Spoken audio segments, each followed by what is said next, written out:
Magandang araw po Pilipinas, Luzon, Visayas at Mindanao. Nabalitaan nyo na to ka-coffee?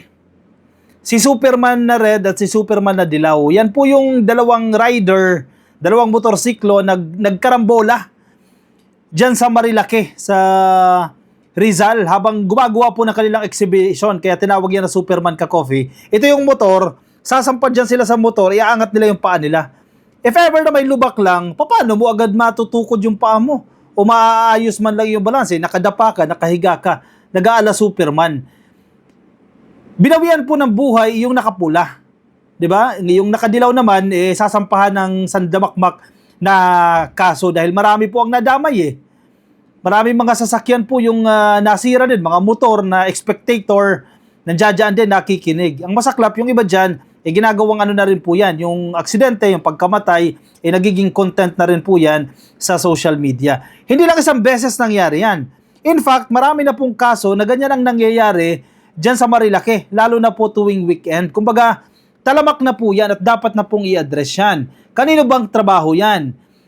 Siyempre, trabaho po yan ng gobyerno. Nabantayan yan kasi may mga matitigas talaga ang ulo.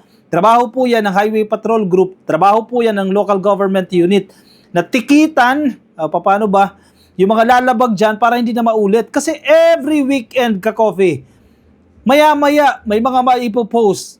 Nagsusuperman, nag-exhibition, yung iba masaklap, magaganda pa yung motor. Di ba? Hindi naman sumusunod sa traffic rules and regulation. Naglabas po ng statement kasi pinatulfo na ito ka-coffee.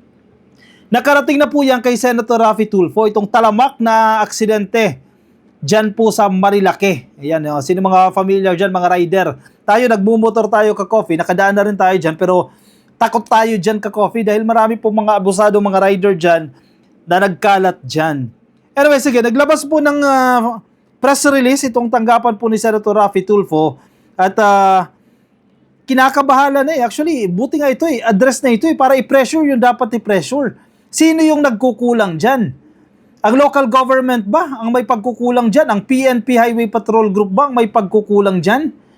Kasi everyday ka-coffee or every weekend makikita mo sandamakmak yung mga nag-exhibition dyan na nadadama yung mga motorista na dadaan lang sana.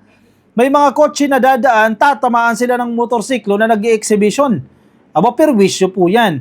Nakarating na po yan sa tanggapan ni Senator Raffy Tulfo. At yun nga po, kinakabahala niya po yan itong mga aksidente dyan sa Marilake. Si Senator Raffy Tulfo po ang tumatayong Senate Committee on Public Services Chairperson. Siya po ang chairperson itong committee na ito sa Senado, yung Committee on Public Services. Ang talamak, kinakabahala niya ang talamak na aksidente sa Marikina, Rizal, Laguna, Quezon. Yan po ang ibig sabihin ng Marilake. Abbreviations ka-coffee ng Marikina, Rizal, Laguna, Quezon. Maganda kasi yung kalsada dyan kung makakadaan ka. Yun nga lang, medyo may paliko-liko yan ka-coffee. So yung mga rider, gustong-gusto nila yan. Magbabanking sila, mag-exhibition sila dyan. Kasi maganda yung kalsada. Malawak yung kalsada. Yun lang, nagiging accident prone dahil sa mga pasaway, sa mga kamoteng rider. Region, Marilake Road sa Region 4A dahil sa ginagawa itong racetrack ng mga motorcycle riders. Biruin mo, ginawang karirahan yan, normal na daanan yan, tapos ginawang karirahan, nakaperwisyo na yan. Sa dami ng disgrasyang na itatala dito, binansagan na nga ang lugar na Killer Highway o Devil's Corner. Diba? Maiwasan sana natin yung road accident Ang problema dito sa mga kamote, mga pasaway na rider, yan ang nagpapalala dyan. Okay lang sana kung sila lang. Ang problema, nandamay pa. Yung mga dadaan lang sana na kotse, nagasgasan pa yung kotse. Yung mga motorsiklo na totoong bumibiyahe, nagasgasan pa. O nasira pa, nabasag pa yung sasakyan dahil sa mga pasaway na rider. Okay lang kung sila lang ang mapiperwisyo. Ang problema, marami napiperwisyo. Sa hearing nitong January 7, sinabi ni Ariel Lim, ang presidente po ng National Public Transport Coalition, na dinadayo ito ng riders na nagkakarera at gumagawa ng stunts lalo na tuwing weekend. Correct yan. Marami mga pitik, mga taga-pitik dyan, mga photographers ang tawag nila, pipitik-pitikan ka-coffee. Kukunan ka ng shot and makikita mo. Actually, negosyo na rin kasi yan naging business na yan Marami dyan mga tumatambay dyan sa area na yan, napipitikan ka. And then, yung iba, syempre, makikita mo, i-upload sa kanilang page, Yung iba, pwede ka mag-send ng GCash, yung iba naman libre na, no? At nagiging content na po yan ng maraming content creator. Pero hindi sila ang problema. Ang problema dito, yung mga pasaway na rider na mga nakakaperwisyo. Dagdag pa ni Lim, minsan ay nadadamay pati ang mga dumadaang private vehicles. Correct, yan ay sinasabi natin kanina. Sa katunayan, nitong nakaraang January 26 lamang, ay may naitala na namang motorcycle rider na naaksidente sa Marilaki. Halos araw-araw ka-coffee, nandiyan po yung aksidente. Kaya ito na ang aksyon. Kasi dapat may aksyon, hindi pwede reklamo lang eh. Inilapit na yan kay Tulfo, inimbestigahan na yan, dapat aksyonan na yan. Kaya inobliga na ni Senator Raffy Tulfo ang PNP Highway Patrol Group, yung HPG, na palawakin ang kanilang visibility at maglagay ng outpost sa nasabing highway na bumabagtas sa mga kabundukan mula Marikina hanggang Quezon Province para ma-monitor nila ang mga motorsiklo at sasakyang dumadaan sa lugar at maiwasan ang aksidente dito. Simple lang ang solusyon. Police visibility lang. Damihan yung mga pulis na naka-station dyan. Wag lang ningas kugon. Ito kasi ang problema dito ka-coffee. Baka naman, bukas makalawa, wala na yung mga naka-duty dyan. Kasi malaking factor yung police visibility. Yung mga nag-exhibition dyan, pag may nakita ng HPG yan, nakakita ng pulis, medyo magko-control yan. Supposedly, may stunt na gagawin, nakakita ng pulis, hindi na itutuloy yan. So sana yan ang masustain. Di ba? Bantayan ng mainam kasi maraming pasaway. Hindi mo pwedeng hayaan lang sa mga pasaway, yung mga aksidente na nangyayari. Dahil sige, isipin mo, hayaan na natin yan, mga pasaway yung mga yan eh. Bahala sila ma-aksidente. Okay lang sana kung sila lang na-aksidente. Ang problema, maraming nadadamay na motorista rin na hindi naman nag-stunt. Diba? Hindi naman nag-exhibition dyan sa kalsada. So, number one solution, police visibility, HPG visibility dyan sa lugar. Simple lang, di ba? Walang mahirap na formula, walang mahirap na, kinakailangan pa ng framework o pag-aaral para ma-identify kung anong solusyon. Police visibility lang.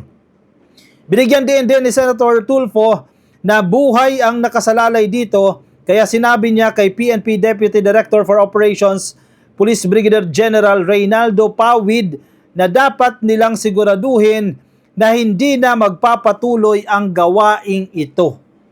Correct. Napanood ko yung video niyan eh. Nag-commit naman dyan ka-coffee ang PNP HPG. Na-action na nila yung request na yan. Ayaw niya ring mabalitaan na may mga mamamatay uli sa Marilaki dahil nakikipag-racing. Sana, syempre, panawagan din natin sa mga motorista, please, wag na kayong mandamay. Punta kayo sa lugar na kayo lang.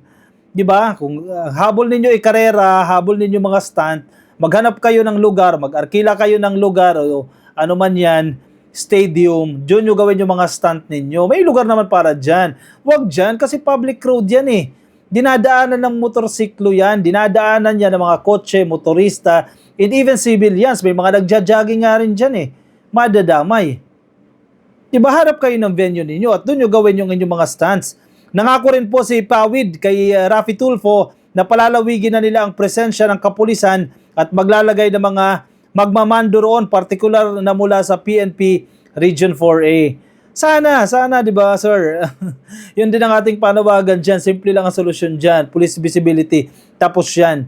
Inatasan din po ni Senator Idol si Attorney Gino Lavarias mula sa Legal Services ng Department of the Interior Local Government o DILG na makipag-ugnayan sa mga lokal na pamahalaan na may jurisdiksyon sa lugar para makatulong na maaksyonan agad ang problema. Exactly.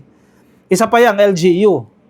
May pananagutan din ng LGU dyan. Kanino ba napupunta yung buwis dyan sa mga lugar na yan? Diba sa kanila din? So parte din ng kanilang trabaho yan. Diba? Bantayan din yan. Kasi constituents din nila, tama. Yun na ba? Tama ba? Oo, andito nga sa balitang yan. Constituents din nila yung mga nasasangkot eh. Onti lang din ang dayo dyan. Yes, maraming dayo, mga rider. Pero yung mga na-aksidente dyan, kasi bihasang-bihasa na sila dyan eh. Mga taga dyan din yan, mga taga Marilaki din. Again, sinasabi ko nga, parang nagiging entertainment purposes na yan eh. May mga spectator kasi. Diba? May mga nagvi-video, may content creators, may mga photographers. So dyan na sila nagpapasikat. Parang naging industriya na ito. Naging business na ito ka-coffee, naging kalakaran na yan dyan.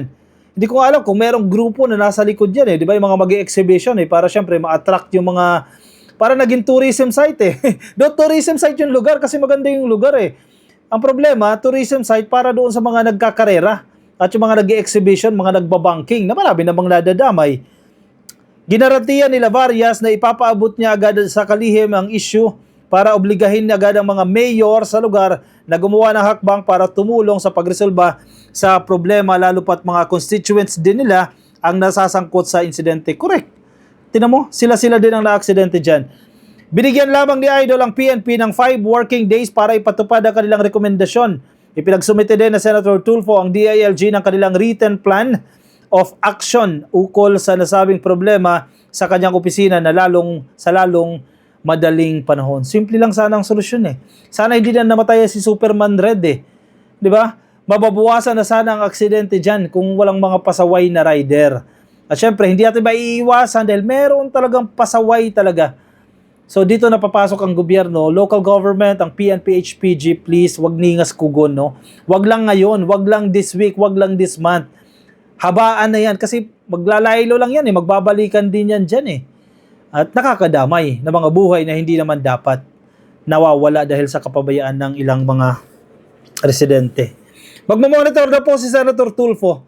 Iko-correct niya ito, ibabantayan niya ito para hindi na maulit, wag na madagdagan pa itong mga insidente dyan sa Marilake.